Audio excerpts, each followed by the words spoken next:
In today's tutorial, I'm going to show you how to show or hide the reading pane in Microsoft Outlook. This is a simple task, so let's get started. To begin, open Microsoft Outlook. At the top of the window, you'll see the ribbon with several tabs. The one we need is the View tab. Go ahead and click on it. Once you're in the View tab, look for the option that says Reading Pane. You'll find it in the Layout section.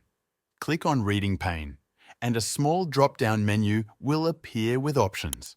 From here, you can choose to set the reading pane to the right, bottom, or turn it off completely. If you want to customize the reading pane further, you can click on the Options button in the drop-down menu.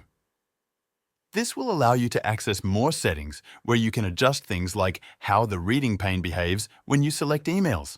And that's it. Remember, just go to the View tab, select Reading Pane, and then choose your preferred setting. Thanks for watching.